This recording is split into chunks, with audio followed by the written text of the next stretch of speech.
छोटी सी बात। संसद में शिक्षा मंत्री ने अपने बयान में कहा कि हाल में जो व्यापक छात्र आंदोलन हुए उनका आरंभ एक छोटी सी बात से हुआ था। एक कॉलेज का छात्र पिछले 3 वर्षों से एक अतिरिक्त लघु शंकागृह की मांग कर रहा था, पर वह नहीं बनवाया गया। आखिर छात्रों ने आंदोलन कर दिया, जो दूसरी संस्थाओं में भी फैल गया। इस पर एक विदेशी अखबार ने टिप्पणी की, जिसे शिक्षा मंत्री ने छोटी बात कहा है, वह छोटी बात नहीं है। दुनिया के किसी देश के किसी कॉलेज के छात्रों ने लघु शंकागृह की मांग नहीं की। शिक्षा के इतिहास में ऐसा दूसरा उदाहरण नहीं मिलता। यह मांग अभूतपूर्व और महत्वपूर्ण है। दूसरी खास बात यह है कि किसी भी देश के छात्रों को इतने बड़े लघु शंकागृह की जरूरत नहीं पड़ती, जो 3 सालों में भी न बन सके। ऐसा लगता है कि छात्र लघु शंकागृह नहीं बल्कि अणु संस्थान चाहते हैं। इतना विशाल लघु शंकागृह दुनिया के किसी भी कॉलेज में नहीं है। इस मांग से ही भारतीय छात्रों की क्षमता और संभावना का पता लगता है। इस देश के वरिष्ठ नेताओं का कहना है कि जब देश की आर्थिक हालत इतनी गिरी हुई है, तो क्या हमारे तरुण कुछ साल लघु शंका किए बिना नहीं रह सकते? इतना खर्चीला शौक देश के भविष्य निर्माताओं को शोभा नहीं देता। उन्हें धीरज रखना चाहिए। जब देश के अच्छे दिन आएंगे, तब यदि वे चाहेंगे तो हर दफ्तर को लघु शंकागृह बना दिया जाएगा। यह तो सब ठीक है, पर असल बात न सरकार ने बताई, न अखबार वालों को मालूम हुई। अंदाज है ऐसा हुआ होगा। कॉलेज में एक ही लघु शंकागृह था। लड़कों को लाइन लगानी पड़ती थी। उनमें से कुछ प्रिंसिपल के पास गए और प्रार्थना की कि एक लघु शंकागृह और बनवा दें। प्रिंसिपल ने कहा, तुम्हारी मांग जायज है, पर मुझे ना एक ईंट रखवाने का अधिकार है, ना उखड़वाने का। मैं ऊपर लिखता हूँ। प्रिंसिपल ने शिक्षा सचिव को लिखा।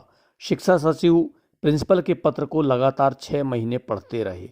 तब वह समझ में आया। हर शब्द और हर अक्षर को सैकड़ों बार पढ़ा। इतना कठिन और पेचीदा पत्र था वह। समझने के बाद उस पर 6 महीने विचार हुआ। विचार के बाद शिक्षा सचिव ने प्रिंसिपल को लिखा, रिकॉर्ड देखने से मालूम होता है कि यह कॉलेज सन 1930 में खुला था।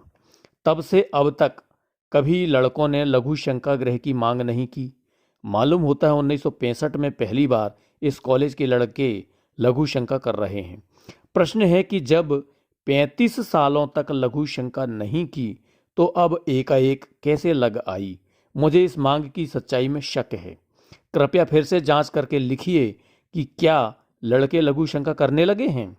प्रिंसिपल ने छात्र नेताओं को बुलाकर शिक्षा सचिव की चिट्ठी बताई।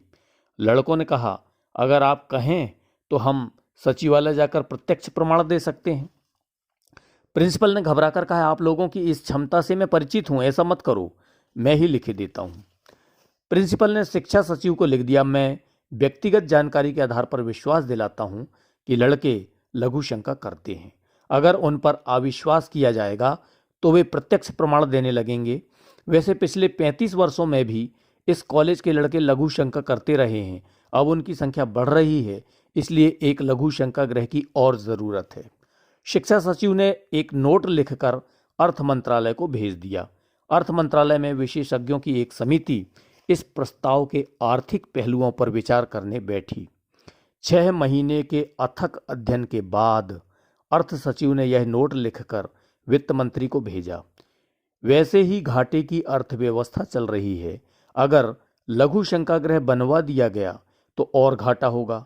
इसे कहाँ से पूरा करेंगे? हिसाब लगाने से मालूम होता है कि अगर हर कॉलेज में इस तरह लघु शंकागृह बनवाया गया तो लगभग 9 करोड़ का खर्चा होगा। अगर देश के युवकों की लघु शंका पर 9 करोड़ खर्चा किया गया तो योजनाओं के लिए पैसा कहाँ से लाएंगे? अगर 9 करोड़ का घाटा पूरा करने के लिए लघु शंका कर लगाया गया तो बड़ा कड़ा विरोध होगा। टैक्स की चोरी करने के लिए लोग छिपकर लघु शंका करेंगे, जिससे जनता का नैतिक स्तर गिरेगा। कुछ लोग कर बचाने के लिए लघु शंका रोकेंगे, जिससे उनके स्वास्थ्य पर बुरा असर पड़ेगा। वित्त मंत्री ने अपनी सारी राजनीतिक समझ इस मामले को समझने में लगा दी। उन्होंने सचिव से कहा, यह मामला न लघु शंकागृह का है न खर्च का, यह सरकार की बुनियादी नीति का मामला है। इस पर अर्थ मंत्रालय अलग से निर्णय नहीं ले सकता। इसके लिए मंत्रिमंडल की बैठक बुलानी पड़ेगी। मंत्रिमंडल की बैठक में शिक्षा मंत्री ने कहा, यह छात्रों की अनुशासनहीनता का मामला है। यह निर्लज्ज पीढ़ी है। अपने बुजुर्गों से लघु शंकागृह मांगने में भी इन्हें शर्म नहीं आती। कल ये लोग कहेंगे कि हमारे लिए एक वेश्यालय का इंतजाम करो। किसी मंत्री ने कहा, इन लड़कों को विरोधी दल भड़का रहे हैं। मुझे इसकी जानकारी है। मैं जानता हूं कि विरोधी दल देश के तरुणों को लघु शंका करने के लिए उकसाते हैं। यदि इस पर रोक नहीं लगी तो ये हर उस चीज पर लघु शंका करने लगेंगे जो हमने बनाकर रखी है। गृह मंत्री ने कहा, यह मामला अंततः कानून और व्यवस्था का है। सरकार का काम लघु शंकागृह बनवाना नहीं, लॉ एंड ऑर्डर बनाए रखना है। मैं इस स्थिति से निपट लूंगा। तब प्रधानमंत्री ने कहा, प्रश्न यह है कि लघु शंकागृह बनवाया जाए या नहीं, इस पर गंभीरता से विचार करना चाहिए। इस कॉलेज में 35 साल से लघु शंकागृह नहीं बना।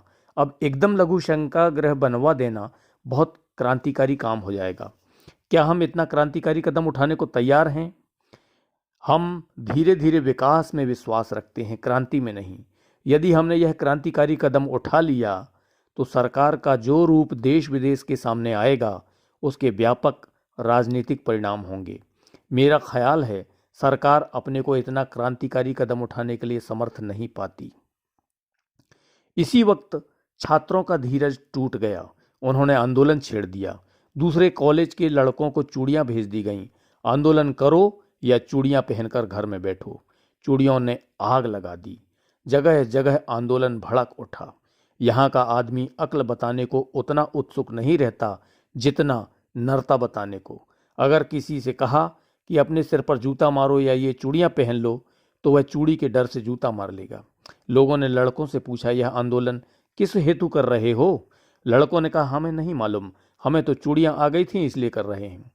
मगर राजधानी में सारे विदेशी दूतावास और पत्रकार चौंक पड़े। यह क्या हो रहा है? विद्रोह? क्रांति? एक दौर लाठीचार्ज और फायरिंग का चला। विदेशी पत्रकार मंत्रमुग्ध की तरह घूम रहे थे। उन्होंने संघर्ष समिति के प्रतिनिधि से मुलाकात की। कहा, आपका यह देशव्यापी विद्रोह देखकर हम चकित हैं। आप देश को बदलना चाहते हैं। अपना मैनिफेस्टो हमें दीजिए। हमें बताइए कि इस देश के सामाजिक आर्थिक ढांचे में क्या बुनियादी परिवर्तन आप लोग चाहते हैं। छात्र नेता ने जवाब दिया, हमें तो एक लघु शंकागृह चाहिए।